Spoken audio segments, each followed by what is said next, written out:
Señor, nosotros acabamos de cantar una de las más grandes realidades de nuestras vidas. Tú y yo estamos rodeados de la bondad de Dios. Señor, tú has sido bueno en mis peores momentos. En los momentos cuando quizás hemos pensado que tú no nos estaba mirando, no nos estaba oyendo o nos estaba disciplinando. Quizás fue en esos momentos donde mayor era tu bondad para con nosotros. Simplemente no la vimos, no la supimos interpretar, no la supimos valorar, oh Dios. Nosotros te pedimos en esta mañana que tú abras nuestros ojos para nosotros ver las infinitas bondades de nuestro Creador y Redentor. Señor, esta mañana, desde que nos levantamos, lo único que tú has hecho es ser bondadoso para con nosotros. Tú nos perdonas, tú nos alientas, tú nos das convicción, tú nos corriges, tú nos traes al camino, tú nos levantas. Tú nos das libertad, tú nos das entendimiento, tú hablas con nosotros, tú corriges mi hablar, tú corriges mi entendimiento.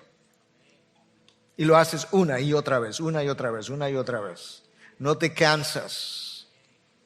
Hoy está dispuesto a amarme tanto como el día que yo te recibí como mi Señor y Salvador. A pesar de mis caídas, a pesar de mis tropiezos, a pesar de mis pecados, a pesar de mis errores, mis faltas, mis insuficiencias, mis deficiencias en mi vida, tú has sido bueno. Inmensamente bueno. Bueno es Dios. Todo el tiempo. Y todo el tiempo, bueno es Dios. Dios es bueno. Nosotros lo afirmamos. Te damos gracias, te bendecimos. Damos testimonio de esto. En Cristo Jesús. Y su pueblo dice, amén, amén. Bendiciones. El hecho de que tú y yo podamos leer la palabra de Dios en libertad, sin temor de que nadie nos venga a perseguir, toque la puerta de la iglesia, eso es parte de la bondad de Dios. Bueno, yo le he mencionado en otras ocasiones que el currículum de Dios tiene como materias, y que hay una materia que se llama el sufrimiento, que tiene el sufrimiento 101, 102, 103. Y yo le decía a Katy, mi esposa, anoche, creo que voy por el 125. De manera que el tema o el título de mi mensaje esta mañana es el sufrimiento, una experiencia inevitable. El sufrimiento, una experiencia inevitable. Déjame contarte una historia. Helen Roosevelt fue una doctora, misionera británica. Pasó 20 años trabajando en el Zaire, África. Estando allá, en el año 1964, estalló una revolución. Los próximos 5 meses y medio fueron de tortura brutal. Esa es la palabra, subraya eso, brutal, para ella y sus colaboradores. De manera que llegó un momento que ella perdió toda esperanza y pensó que Dios se había olvidado de ella. Pero de repente un día ella se sintió abrumada, subraya esa palabra, no por las torturas, sino por el sentido de la presencia de Dios a su alrededor. Y ella dice que luego entendió lo que Dios quería comunicarle, que ya no oyó a Dios audiblemente, pero fue como si lo hubiese oído. Esto es lo que Dios le comunicó. 20 años atrás, tú me pediste que te concediera el privilegio de ser misionera. El privilegio era la identificación conmigo. Lo que has vivido, eso es lo que significa identificarte conmigo. ¿No lo quieres? Esto es lo que significa. Escuche. Porque lo que sigue, yo creo que de una manera, como está escrito, la enorme mayoría de los hijos de Dios, y creo que posiblemente de los que están aquí, no lo ha escuchado, no lo ha entendido, no lo ha visto. Esto es lo que significa, 2 puntos. Estos no son tus sufrimientos, son los míos. Solo te pedí que me prestara tu cuerpo.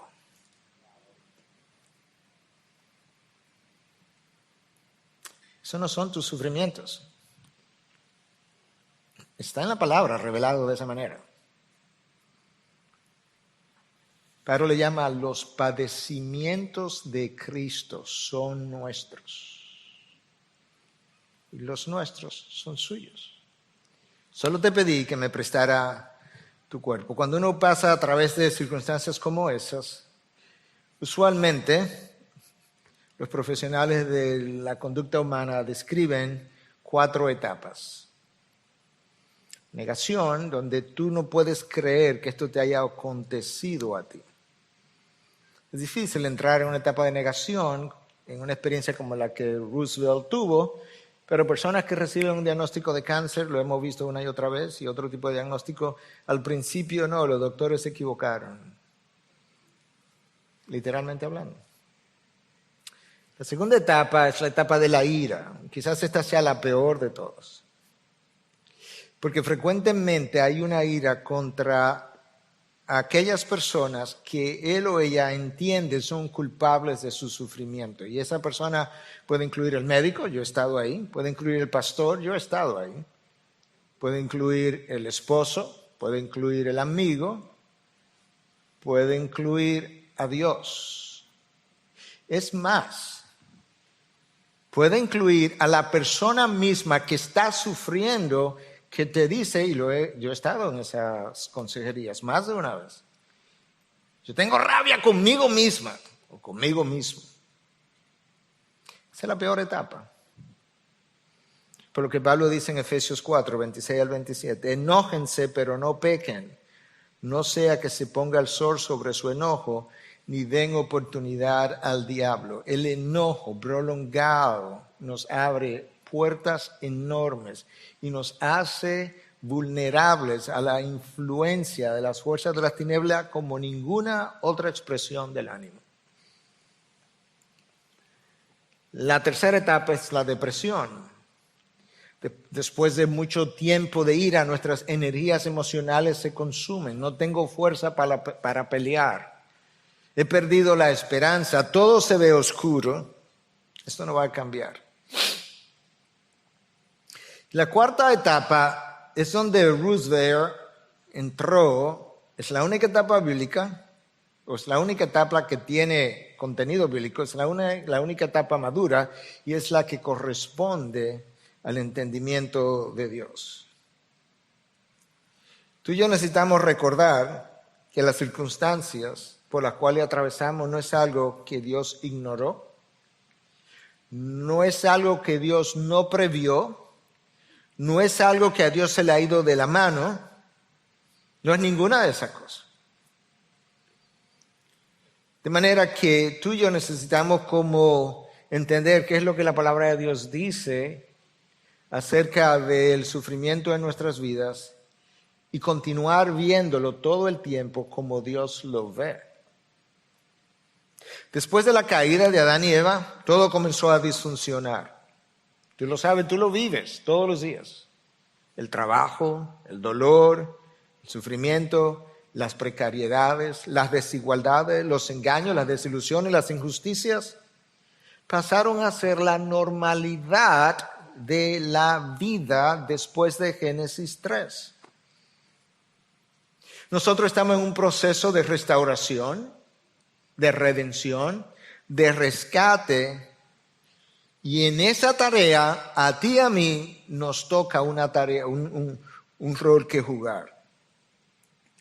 Por tanto, las experiencias de dolor y aún de sufrimiento profundo son las que tú y yo debiéramos esperar día a día nuestro paso por esta tierra.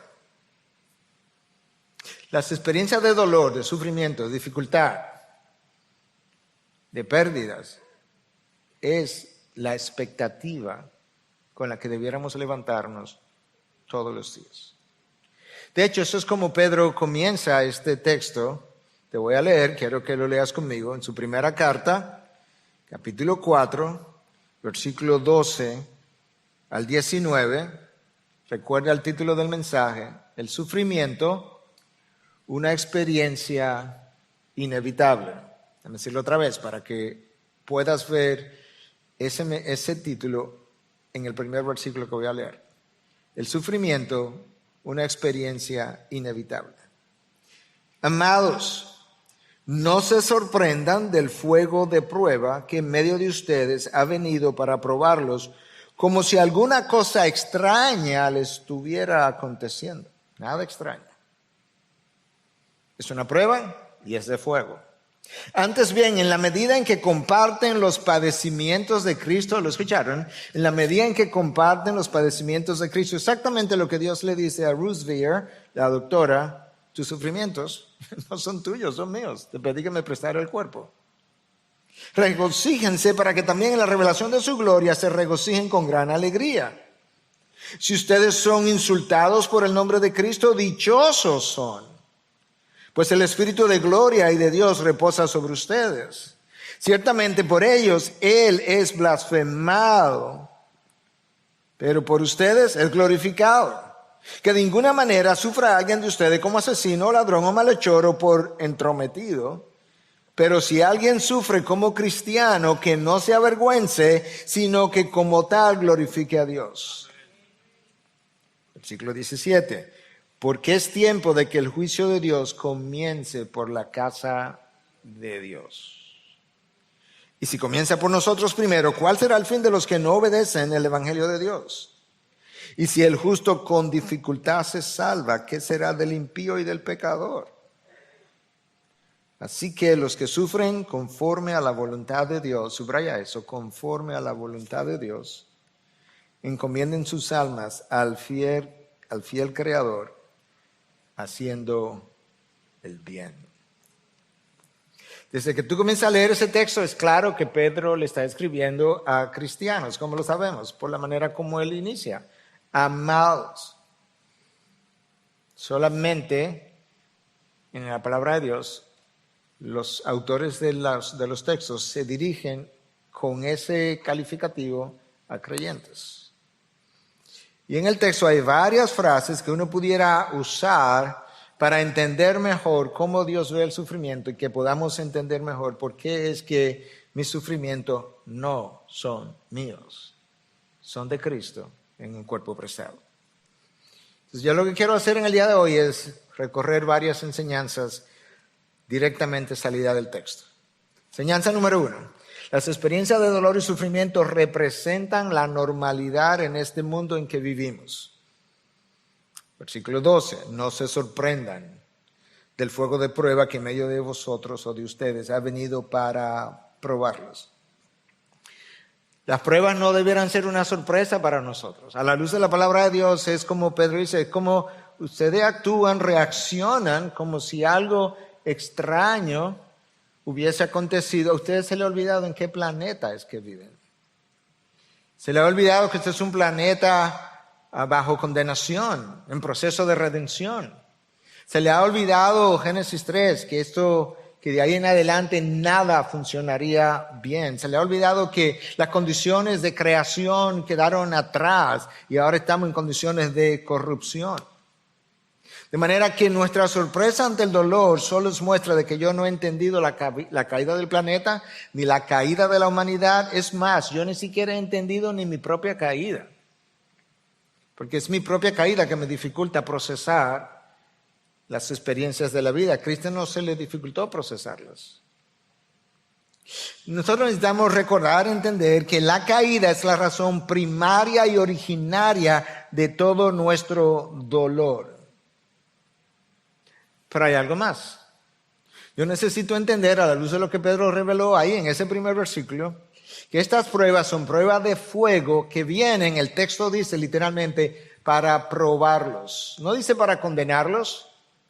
Pero para probarlos sí, para purificarlos, para separar, para separar lo que es de Dios de lo que no es de Dios, para separar los creyentes de los no creyentes. Esta pandemia ha separado a mucha gente que había estado en iglesias que hoy no están y quizás no vuelvan a estar.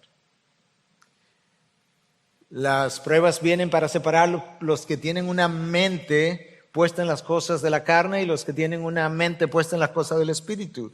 Los maduros en la fe y los niños en la fe.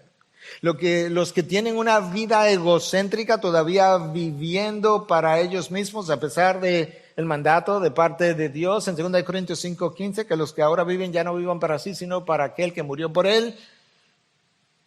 Las pruebas separan los que todavía viven para sí de aquellos que viven para Cristo. Las pruebas separan, escucha esto.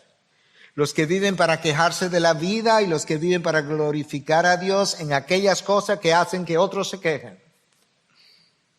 Dos grupos. Los que viven para quejarse de la vida y otros que deciden glorificar a Dios en las mismas cosas que hacen que este grupo se queje. Amados, no se sorprendan del fuego de la prueba que en medio de ustedes ha venido para probarlos como si alguna cosa extraña estuviera aconteciendo. Ese es el texto de la enseñanza número 1. Esa es la normalidad. Enseñanza número 2. En la vida venidera, Cristo nos ha llamado a compartir su gloria. Pero en esta vida el llamado es a compartir sus sufrimientos y a convertir lo sufrido en gloria. En la próxima vida hay una gloria que nos espera y la vamos a compartir sin límites. En esta vida, esta es otra vida, en esta vida Cristo nos ha llamado no a compartir su gloria, sino a compartir sus sufrimientos. Y en la medida en que yo entro en los sufrimientos de Cristo, como le llama Pedro y le llama Pablo, mi llamado es a tomar lo sufrido y convertirlo en gloria, como Cristo convirtió la cruz. El texto nos deja ver que esta vida no es como estaba supuesta a ser. Anterior a la caída, las cosas eran diferentes, pero el hombre distorsionó la obra del diseñador y el diseñador Dios decidió con la distorsión del diseño, trabajar en eso, con un diseño estropeado, para entonces redimirlo y volver a la condición anterior. Pero mientras tanto habría trabajo, dolor, sufrimiento, del que participó Cristo, del que encarnó Cristo y que ahora a ti y a mí nos toca compartir con Él. Cristo encarnó el mayor trabajo, soportó el más profundo dolor y sufrió la peor experiencia. Yo no sé si nosotros hemos entendido bien lo que implica el estar en Cristo. Eso es una frase eminentemente paulina. Pablo repite la frase en Cristo, en Cristo, en Cristo. El número de veces ya se me fue de la memoria, pero es enorme. Yo no creo que nosotros entendemos eso. Porque cuando la palabra de Dios dice que estamos en Cristo, eso implica que todas las bendiciones que Cristo pudiera disfrutar y disfruta serán mías. No se va a quedar una afuera. ¿Cómo es que la palabra lo dice? Somos coherederos con Cristo. No dice que somos herederos de Cristo, aunque lo somos, pero yo estoy tan en Cristo que todas las bendiciones que sean de Cristo, yo las voy a heredar. Soy coherederos. ¿Amén a eso? Amén. Ok. Sigue diciendo amén, porque vamos a seguir viendo. ¿Qué implica el estar en Cristo? Bueno, implica que cuando Cristo murió, yo morí. Eso no es una interpretación de lo que la Biblia dice. Eso es lo que Romanos 6:8 dice. ¿Qué implica estar en Cristo? Cuando Él resucitó, yo resucité con Él. Eso dice Efesios 2:6. Cuando Cristo murió en la cruz, Él pagó por mí. ¿Por qué? Porque yo estaba en Él y Él murió. Cuando Él murió, pagó por mí. Él pagó, sí, pero pagó por mí. Cuando Cristo ascendió a los cielos y se sentó a la diestra del Padre, ¿tú sabes lo que dice Pablo? Que nosotros hoy estamos sentados a la diestra del Padre. ¿Cómo es que yo estoy sentado a la diestra del Padre cuando estoy aquí frente a ustedes? Porque estoy en Cristo y Cristo está sentado a la diestra del Padre. ¿Tú implica las bendiciones enormes de estar en Cristo? Eso implica que todas las experiencias de Cristo son mías también. Todas las experiencias de Cristo son mías también. Si todas las bendiciones de Cristo, todas las experiencias de Cristo son mías también, en la historia de la doctora Rose Beer, sus padecimientos no eran suyos, sino de Cristo, porque ella estaba en Cristo. Tus torturas son mías. Simplemente te pedí que me prestara tu cuerpo. Escucha cómo Pablo lo dice en 2 Corintios 1:5. Porque así como los sufrimientos de Cristo son nuestros, en abundancia, así también abunda nuestro consuelo por medio de Cristo. Nos gusta el consuelo por medio de Cristo. Nos gusta la gloria de Cristo compartida, coheredada, pero los sufrimientos déjaselo a Cristo solo. ¿Por qué tengo yo que compartir eso? En buen dominicano, lo que va, viene. Sufrimos en abundancia y Él nos consuela en abundancia. ¿Recuerda lo que la doctora dijo? Llegó un momento donde yo me sentía abrumada por la presencia de Dios. ¿Alguna vez tú has estado abrumado por la presencia de Dios? Abrumado, no simplemente que como que tengo un sentido de la presencia de Dios. No, estoy abrumado de su presencia. De manera que lo que Cristo sufrió y por las razones que sufrió, a mí me toca sufrir. Ahora no hay ni un amén a eso. Había muchos amenes con la gloria que vamos a compartir, a coheredar. A mí me toca sufrir por Él. Déjame leerte literalmente lo que escribí en el día de ayer y quiero leerlo tal como lo escribí. Hay un trabajo de redención que hacer y Cristo es el Redentor. Por consiguiente, todas las circunstancias por las cuales Cristo tuvo que pasar para redimir el mundo, incluyendo su cruz, yo necesito atravesar por circunstancias similares, como una manera, escucha, de contribuir a la redención de lo caído en nombre suyo. Hay un trabajo de redención, Cristo es el Redentor, Él se fue, Él me hizo embajador de su causa y por tanto hay sufrimientos de Cristo que todavía faltan por ser sufridos. Pablo habla de eso. Pablo quería el gozo de poder compartir de los sufrimientos de Cristo que todavía faltaban, por así decirlo. Escucha cómo Colosenses 1:24 lo dice. Ahora me alegro de mis sufrimientos por ustedes y en mi carne, escucha ahora, completando lo que falta de las aflicciones de Cristo, hago mi parte por su cuerpo, que es la iglesia. ¿Escuchaste? Hay un trabajo de redención, este es el Redentor, nosotros somos los embajadores de Cristo. El trabajo de redención cuesta trabajo, dolor y sufrimiento. A Cristo le costó todo eso, hizo el mayor trabajo, pagó el mayor precio, sufrió el mayor dolor. Hay una parte que toca para completar la redención y Cristo dice, no, ahora te toca a ti. ¿Pero y por qué, Señor? Porque tú estás en Cristo. Pablo claramente lo dice, completando lo que falta de las aflicciones de Cristo, hago mi parte por su cuerpo, que es la iglesia. No, pastor, pero usted que dirige la iglesia, que lo haga usted. No, la iglesia somos todos nosotros. Yo soy un miembro de ustedes. Cristo está redimiendo su iglesia y nosotros somos sus embajadores. Toca completar las aflicciones de Cristo. Ahora escuche. Hay una sola pregunta que tú y yo tenemos que contestar esta mañana antes de irnos. Si tú estás dispuesto a prestarle tu cuerpo y tu vida para Él hacer un trabajo en ti a través de ti. Esa es la única pregunta. Si tú estás dispuesto a prestarle no solamente tu tu cuerpo, también tu vida, porque puede ser que a mí no me toque sufrir lo que Helen Roosevelt sufrió. Probablemente no lo sé. Pero yo estoy dispuesto a que mi vida sea consumida por su causa como parte del trabajo que yo voy a agregar al trabajo de redención. Entonces, ante esa realidad, ¿cuál debe ser nuestra actitud frente a la vida y frente al dolor? Bueno, Pedro me dice, versículo 14, regocíjense. Regocíjense. Escucha el versículo 3 otra vez. Para que también en la revelación de su gloria se regocijen con gran alegría.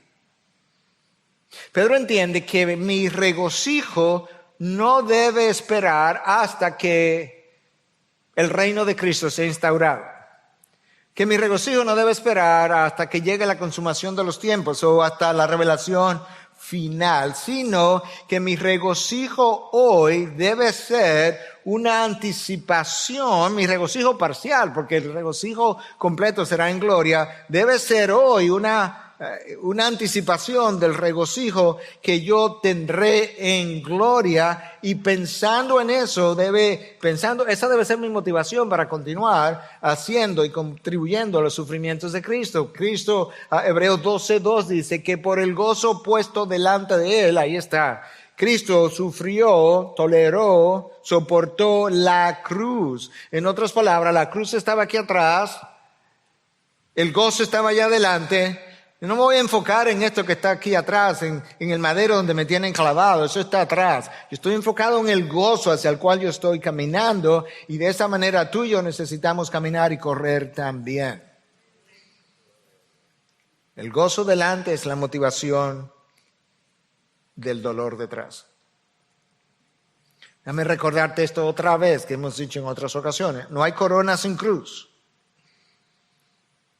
ni para ti ni para Cristo.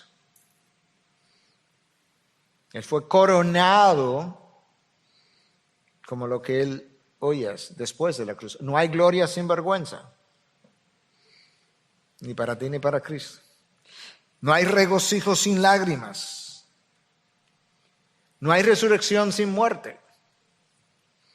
No hay bendición final sin sufrimiento inicial. No hay bendición final sin sufrimiento inicial. No olvides lo que dijo el gran teólogo Agustín en el siglo V, los años 400 y tantos. Dios tuvo un solo hijo sin pecado, pero no ha tenido uno solo sin dolor. Dios tuvo un solo hijo sin pecado, pero no ha tenido uno solo sin sufrimiento. La narración con la que yo inicié, yo creo que fue un buen punto de arranque para entender lo que el texto tiene que enseñarnos hoy. Enseñanza número 3, el insulto, el oprobio, el rechazo y aún los sufrimientos sufridos por causa de Cristo representan una bendición en sí misma. ¿Cómo, pastor? ¿No sería una contradicción que usted quiso decir? No. El insulto, el oprobio, el rechazo y aún los sufrimientos, escucha, por causa de Cristo, porque si es por mi pecado es otra cosa, representan una bendición en sí misma. Versículo 14. Si ustedes son insultados por el nombre de Cristo, dichosos son. La Reina Valera del 60 dice, bienaventurados son. El original dice macarios, que quiere decir bendecidos, que es la traducción de la Nueva Traducción Viviente. Pero ¿por qué es que yo soy bendecido? ¿Cuál es la razón? Ahí está, ahí mismo. Escucha, si ustedes son insultados por el nombre de Cristo, dichosos son, pues, o porque, aquí está la razón. El Espíritu de gloria y de Dios reposa sobre ustedes. Ciertamente por ellos Él es blasfemado. El mundo blasfema a Dios. Pero por ustedes es glorificado. Si la razón del vituperio, del insulto, es justamente mi vivencia en Cristo, soy un bendecido porque el Espíritu de gloria reposa sobre mí. Los incrédulos no son vituperados por la causa de Cristo. Los que dicen ser cristianos y no lo son, ellos no son insultados porque viven para Cristo. No, ellos viven para sí mismos. Y como son incrédulos, aunque se identifican como cristianos, son incrédulos, no han creído. Sus estilos de vida están conformados al mundo y por tanto el mundo no le molesta. Al contrario, el mundo les encanta que ellos estén con ellos, sean como ellos, vivan como ellos, hablen como ellos, se vistan como ellos, se llamen cristianos. Los que viven para sí y no para aquel que los compró no son insultados por causa de Cristo. No, yo no. Porque ellos no irritan el mundo tampoco. Entonces, ese espíritu de gloria de que Pedro habla, que reposa en nosotros, esa es la evidencia de que yo soy hijo de Dios. Eso es lo que Pedro está diciendo. Si verdaderamente ustedes viven la vida cristiana de tal manera, de una forma tan radical, que el mundo les odia, sufren el oprobio del mundo, tú eres un bendecido. ¿Por qué? Porque el Espíritu de Dios vive en ti, tú eres un redimido, tú eres uno de los de Él, tú eres quien va a coheredar con Cristo. Es ese Espíritu de gloria que mora en mí, que me permite seguir corriendo y luchando, librando la buena batalla. Es ese Espíritu de gloria que vive en nosotros lo que me permite disfrutar parte de esa gloria en este mundo caído. Eso es increíble, que yo pueda disfrutar parte de una gloria venidera ahora, antes de llegar de aquel lado. Pastor, pero yo no siento que eso es como yo he vivido mi vida, o yo no siento que estoy compartiendo parte de esa gloria. Bueno, ese es el problema, que se supone que sí. Escucha, en Hechos, no te voy a narrar ni a leer todo el capítulo de Hechos 6 y 7, el capítulo 7 es enorme, pero narran el martirio de Esteban. Esteban estaba en un momento dado defendiendo la fe cristiana. Algunos en la sinagoga, dice la narración, se levantaron contra él y lo insultaban, y mientras eso ocurría, dice que en un momento dado ellos vieron su rostro y lucía como la de un ángel. ¿Qué tú piensas que estaba pasando en ese momento?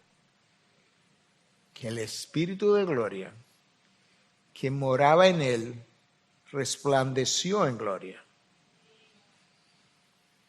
Esteban estaba siendo vituperado, pero estaba siendo bendecido. Esa es la realidad. Y Esteban siguió defendiendo la causa de Cristo. Y los pegó contra la espada y la pared, recorriendo toda la historia del pueblo de Israel y toda su rebelión. Y ellos no podían contender con él y se enardecieron aún más. Pero escucha lo que dice el versículo 55 y 56 del capítulo 7 de Hechos. Pero Esteban, lleno del Espíritu Santo, fijó los ojos en el cielo, vio la gloria de Dios de este lado de la eternidad, y a Jesús de pie a la diestra de Dios, y dijo: veo los cielos abiertos y al Hijo del Hombre de pie a la diestra de Dios. ¿Cuántas veces tú lees en el Nuevo Testamento que Cristo está de pie al lado de Dios? Una o dos veces. ¿Cómo es que Él está usualmente? Sentado a la diestra de Dios, como símbolo de autoridad y como símbolo del juez sobre todo el universo. Pero ahora Cristo se levanta en el momento en que Esteban está siendo juzgado, como abogado defensor de Esteban delante del Padre. Y Esteban lo vio antes de llegar a la presencia de Dios. Porque el Espíritu de gloria que estaba en él le permitió abrir los ojos, y Dios abrió los cielos para que él, con los ojos abiertos, pudiera ver, compartir, disfrutar, entrar en la gloria venidera estando de este lado todavía. Y él terminó apedreado, pero mientras moría, tú conoces las palabras de Esteban: Padre, no le tomes en cuenta este pecado. Yo creo que muchos de nosotros diríamos: Padre, cuenta cada piedra que me están tirando y asegúrate de enjuiciarlo por cada piedra. ¿Recuerda cuál es el llamado? Convertir en gloria lo soportado. Ahí está, en el juicio de Esteban, el convertir en gloria lo sufrido. Esteban tomó su apedreamiento y lo convirtió en gloria. ¿De quién él aprendió eso? De Cristo. Escucha Juan 17, horas antes de Cristo ser crucificado. Cristo está orándole al Padre y dice: estas cosas habló Jesús, versículo 1, capítulo 17. Y alzando los ojos al cielo, dijo: Padre, la hora ha llegado. ¿Cuál es esa hora? La muerte, la hora de su crucifixión. Entonces escucha: glorifica a tu Hijo para que Él te glorifique a ti. ¿Cuándo? A la hora de la muerte. ¿Cómo? Por crucifixión. Padre, llegó la hora de yo tomar el sufrimiento y convertirlo en gloria. Wow. De ahí aprendió Esteban lo que le tocaba hacer. Enseñanza número 4. Hay dos formas de sufrir en este mundo, en sentido general. Tú puedes sufrir como transgresor de la ley, o tú puedes sufrir por guardar la ley, por ser cristiano, por honrar al dador de la ley. Escucha el versículo 15. Que de ninguna manera sufra alguien de ustedes como asesino, como ladrón o malhechor, o por entrometido. En otras palabras, ciertamente la palabra nos llama a sufrir con gozo, a regocijarnos en el sufrimiento por causa de Cristo, pero no por ser malhechor, ni ladrón, ni asesino. Bueno, esos son pecados extremos que Pedro usó simplemente porque ahí lo podríamos ver todos. Pero al mismo tiempo está tratando de ayudarme a entender que hay sufrimiento que viene simplemente por yo también ser un violador de la ley. Pastor, pero a los hijos de Dios, claro, a los hijos de Dios.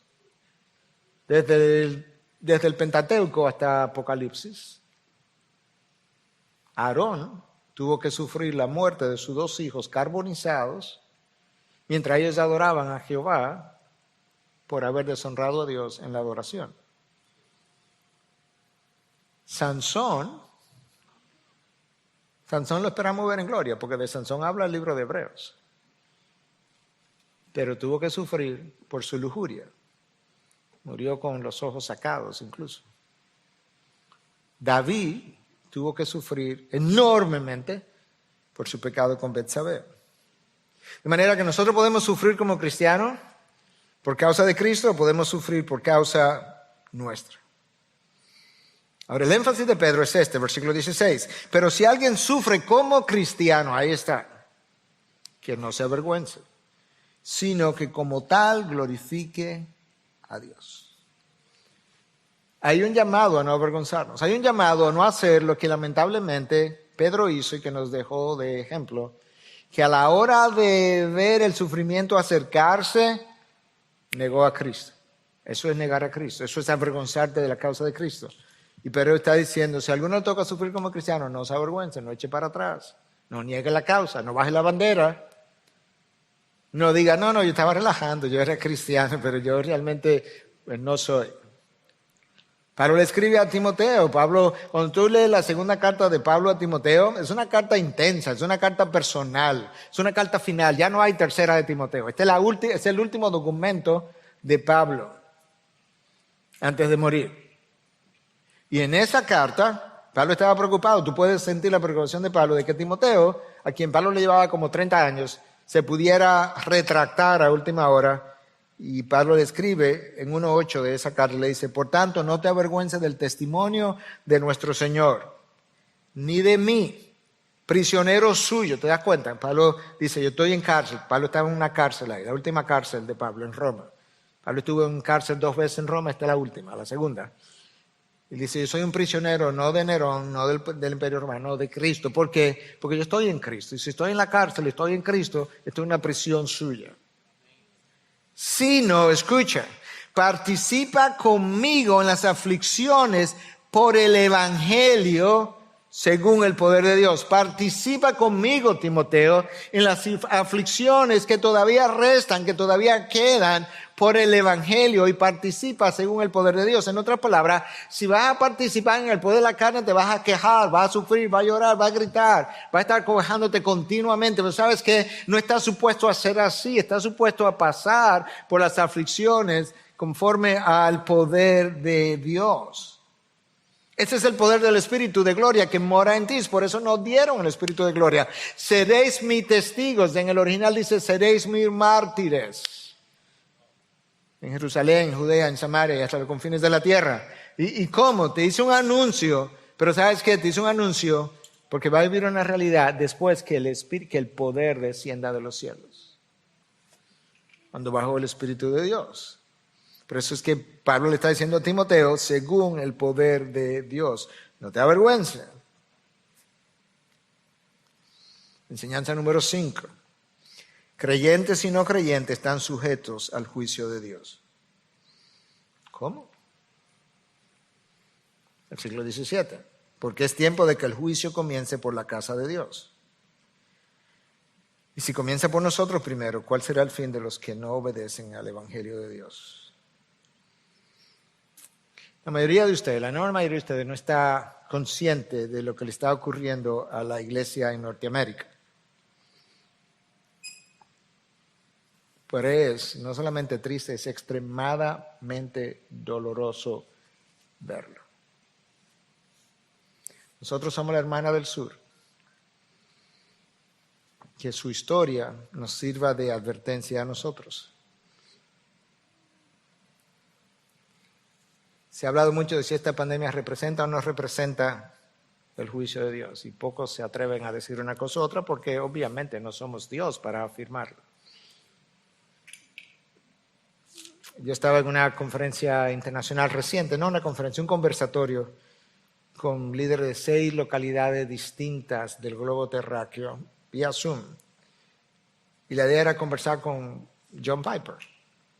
Yo le hice la pregunta si él pensaba que esto era un juicio de Dios, porque en su libro El coronavirus y Cristo, él habla de eso. Y él obviamente no quiso ser muy dogmático, pero él dijo, puede ser. Bueno, mi respuesta es que esto es mínimo, a lo menos que puede ser, es un llamado de Dios al mundo y a su iglesia. Y en una entrevista que me hicieron estando fuera del país recientemente, en un podcast, no voy a mencionar el nombre, aunque está en la página de internet y demás, pero la persona, el pastor, muy conocido, la mayoría de ustedes conocen su nombre, me preguntó qué yo había visto en la pandemia como médico y pastor. Y él, antes de que yo contestara, me dice, porque yo he visto poco arrepentimiento. Y yo no pensé que estando en Norteamérica quizás alguien me iba a decir eso.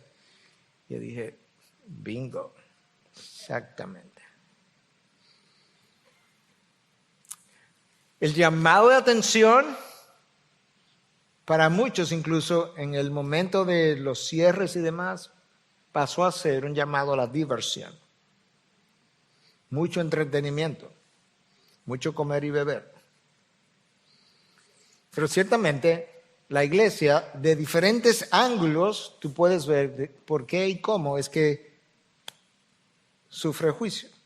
Porque algunos pudieran decir, no, que Romanos 8.1 dice que no hay condenación para los que estamos en Cristo Jesús. Sí, yo estaba de acuerdo. ¿Y entonces y esto? Bueno, por un lado, 2 Corintios 5.10 dice que todos compareceremos ante el tribunal de Cristo para rendir cuentas de todo lo que hayamos hecho, sea bueno o sea malo. Y entonces, ¿hay o no hay un juicio si compareceremos ante el tribunal de Cristo? 1 Corintios 3, del 13 al 15, me dice que algunos de nosotros vamos a ir a ese tribunal, vamos a presentar como nuestras obras, y algunas de esas obras simplemente serán como quemadas por el fuego porque no pasaron el escrutinio de Dios. Es como Miguel Núñez, 10,000 sermones, 7,000 para su gloria, 3,000 para la mía, balance 3,000. Eso es una ilustración obvia. Pero hay recompensas que yo no voy a recibir como fruto de la evaluación. Hay recompensas que tú no vas a recibir. Voy a entrar, pero hay pérdidas, declarada por Pablo en su primera carta. Entonces eso es parte de lo que implica que el juicio comenzará por la iglesia primero. Pero déjame verlo de otra manera, nos vamos al Antiguo Testamento. Noé fue salvo del diluvio. Sí, pero él tuvo 1 año dentro de un arca cerrada, sin ventanas, alimentando animales, cuidando animales. Él tuvo que pasar por esa experiencia. A la hora de Dios traer juicio a la nación de Israel, el profeta Habacuc no podía creer que Dios había traído a los asirios contra su propio pueblo como parte del juicio. Él sufrió lo que vio. Eso fue el reino del norte. Cuando el reino del sur cayó, a Jeremías le tocó vivir en carne propia la caída del reino del sur. ¿Tú has leído el libro de Lamentaciones? El libro de Lamentaciones es el lamento más profundo de un profeta que ha visto la ciudad de Dios pisoteada, destruida, invadida y sus hijos llevados al exilio. Bueno, ahí tú tienes a Jeremías sufriendo de otra manera el juicio de Dios sobre su pueblo. La otra manera de verlo es que Dios disciplina a sus hijos, como disciplinó a David. y tuvo un infierno dentro de su propia casa, tal como le fue anunciado. Yo creo que la pandemia en la que estamos es un llamado al mundo y a la iglesia. Y lo triste es que en muchos lugares ni el mundo ni la iglesia escuchó la alarma de despertar. Hermanos, yo sé que algunos de ustedes han sufrido de COVID, incluyendo mi esposa, diferentes grados. Yo sé que algunos de ustedes han perdido familiares cercanos, amigos cercanos. Y eso ha dolido. La iglesia misma, la iglesia de Cristo Universal, ha sido sacudida por esta pandemia. Pero la respuesta no es mordernos unos a otros, como estamos viendo en el norte. La respuesta no es dividirnos unos con otros. La respuesta no es abandonar la fe, como ha ocurrido en el norte de parte de algunos líderes. La respuesta no es las enormes caídas que hemos visto en los últimos años y en los últimos meses en el norte de líderes de Dios. Y Pedro dice, si aún el creyente de este lado, y si el justo con dificultad se salva, ¿qué será del impío y del pecador? Cuando dice que el justo con dificultad se salva, no está diciendo que a Dios le da trabajo salvarlo. No, lo que está diciendo, el justo, con el poder del Espíritu dentro, tropieza, se cae, peca, se arrepiente, tropieza, se cae, peca, se arrepiente, y en eso se pasa la vida. Él también se condenaría si no fuera porque Dios interviene sobrenaturalmente, si no fuera por la fidelidad de Dios a su propio compromiso con su plan de redención. Todos pereceríamos. Y por eso es que está hablando de que el justo con dificultad se salva. Pero de aquí a que entremos en gloria hay mucho trabajo y mucha dificultad por el cual pasar. Cristo lo dijo, en este mundo tendréis tribulación, aflicción. Pablo hablando y Lucas registrando esto en Hechos 14:22. Es necesario que a través de muchas tribulaciones entremos en el reino de Dios. ¿Lo escuchaste? No está diciendo Pablo con eso que es necesario que para yo ganarme la salvación pase por la tribulación. No. Ya siendo creyente falta mucha tribulación que atravesar y es necesario que atravesemos por ella para entrar al reino de Dios. Si vives en este mundo tendrás tribulación. Si eres cristiano tendrás tribulación. Si eres un cristiano piadoso, comprometido con la causa, ahí es que tendrás tribulación de verdad. No, pues mejor soy un pagarito, pastor. Bueno, buena suerte del otro lado de la gloria. ¿Qué es lo que Pablo le dice a Timoteo? Todo el que quiera vivir piadosamente será perseguido. Todo el que quiera vivir piadosamente. Enseñanza número 6. Y última. La manera de sufrir bien es encomendando nuestras vidas a la voluntad de Dios. Sin reservas ni condiciones. Porque tenemos fe absoluta. Oye, ¿por qué es que tú vas a encomendar tu vida a la voluntad de Dios? No porque no te queda de otra. Porque eso es como patético. No sé si se dice eso en español, pathetic. No, la razón por la que tú vas a encomendar tu vida sin reservas ni serviciones, ni condiciones, es porque tenemos fe absoluta en la sabiduría, el poder y en la soberanía de Dios. Versículo 19 y último del texto de hoy. Así que los que sufren conforme a la voluntad de Dios encomienden sus almas al fiel Creador, al fiel, subrayado, Creador, haciendo el bien.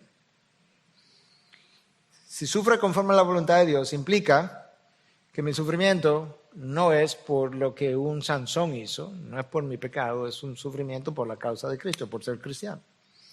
Y que yo llegue a entender que los planes de Dios son muy superiores a los míos, independientemente, hermano, independientemente de cuáles sean las circunstancias en las que a mí me toque vivir. Yo puedo vivir en negación, yo puedo vivir en ira, yo puedo vivir en depresión, o yo puedo entrar a la aceptación de los propósitos de Dios confiado en la sabiduría y en el poder y soberanía de nuestro Dios. Cristo no necesitaba la cruz. pero tú sí. Cristo no necesitaba que sus pecados fueran perdonados, pero tú y yo sí. Cristo no necesitaba encarnarse, pero tú y yo sí.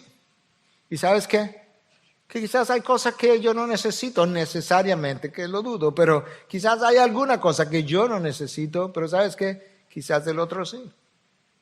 Quizás hay cosas que Katy no necesite como fruto de estar casada conmigo, pero ¿sabes qué? Quizás yo sí.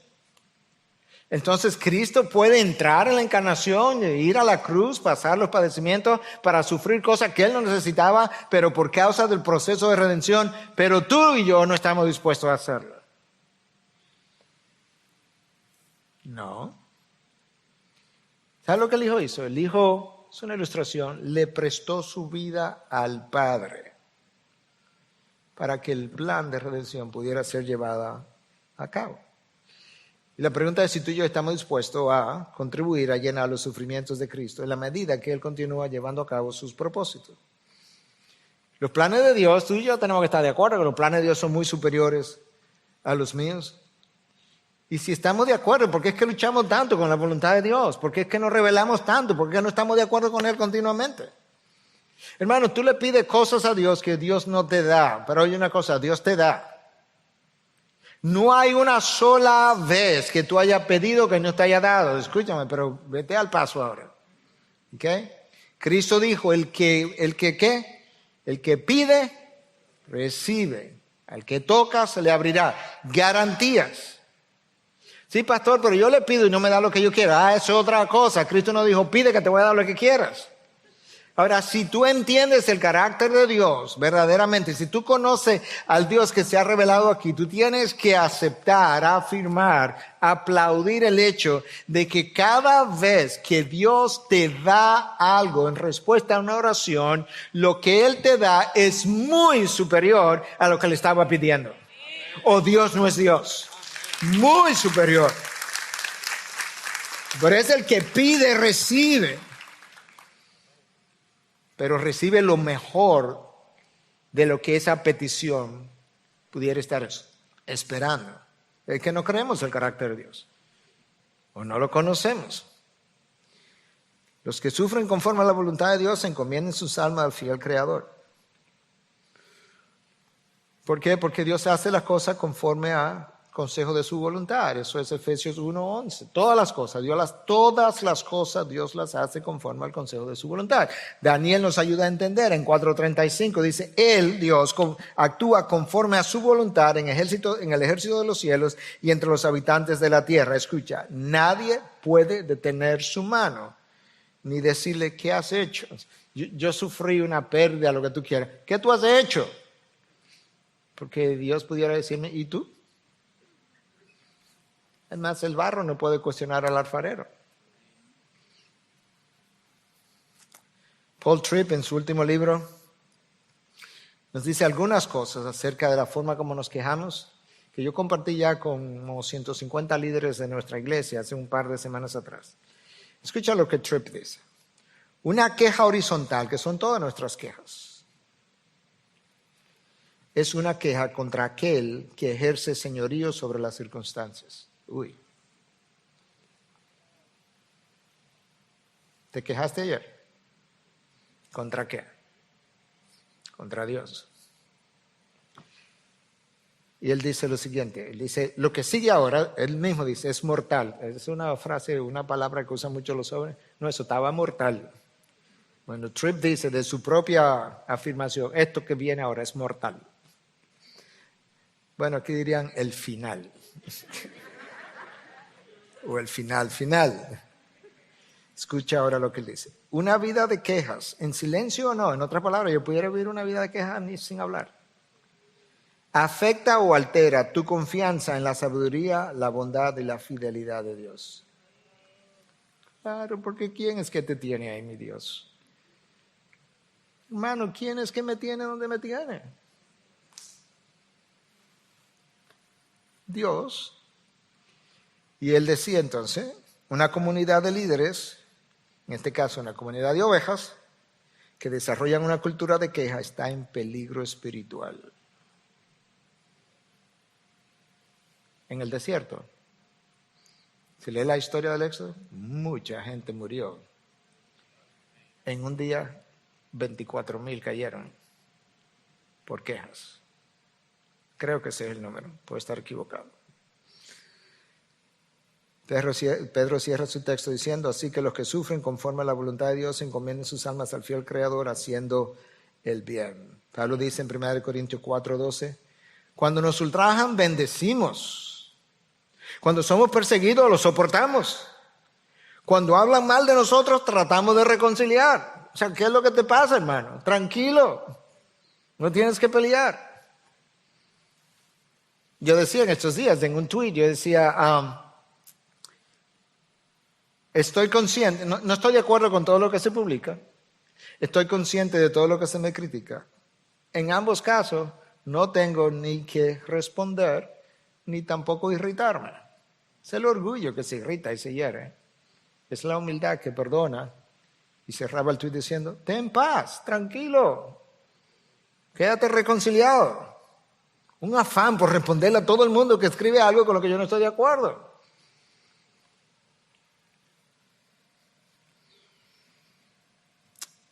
Cristo lo dijo de esta manera. No resistan al que es malo. Entonces este es un malo y no lo voy a resistir. Antes bien, a cualquiera que te abofetee en la mejilla derecha, dale la otra también. ¿Te gustó ese lado? Coge este también. Al que quiera ponerte pleito y quitarte la túnica, dale la capa. Peleando por cosas de este mundo, como si tuvieran valor. El que te obliga a ir a 1 kilómetro, ve 2. Total, tú no tienes una eternidad entera por delante donde puedes caminar toda la distancia del mundo que tú quieras. Ilustrando cómo es que se ve en la vida práctica. Eso es otra vida, hermano. Eso es otra, vivir así es una vida completamente diferente, es una vida completamente de gozo.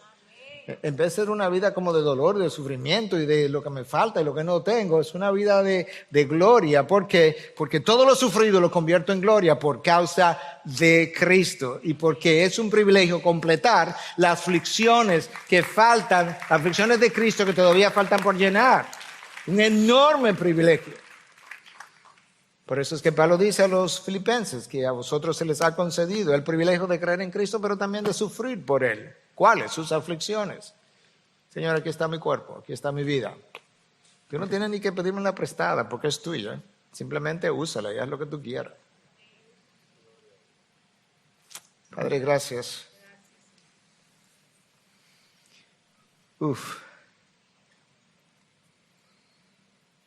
Pesado pensar, Dios, como mis sufrimientos son míos. Quizá alguno de nosotros está pensando, sí, pero a mí es que me duele. Y a ti también. De hecho, eso dices tú en tu palabra, del libro del pueblo hebreo, que en todas sus aflicciones tú también estuviste afligidos con ellos. Señor, ayúdame a entender mejor lo que implica estar en Cristo. Es todo un paquete. Todas sus bendiciones y todos sus padecimientos. Ambas cosas concedidas como privilegio. Gracias por abrir nuestros ojos para entender la palabra que tú abriste delante de nosotros. Ayúdanos a celebrar ahora en adoración y síguete haciendo presente. Abrúmanos con un sentido de tu presencia, Dios. En Cristo Jesús. Y su pueblo dice, amén. Bendiciones. Gracias por acceder a este recurso. Espero que haya sido de gran bendición para tu vida. Te sugiero que te suscribas a este canal de forma que tú puedas recibir notificación la próxima vez que hayamos subido un nuevo recurso que pueda servirte de instrucción y bendición.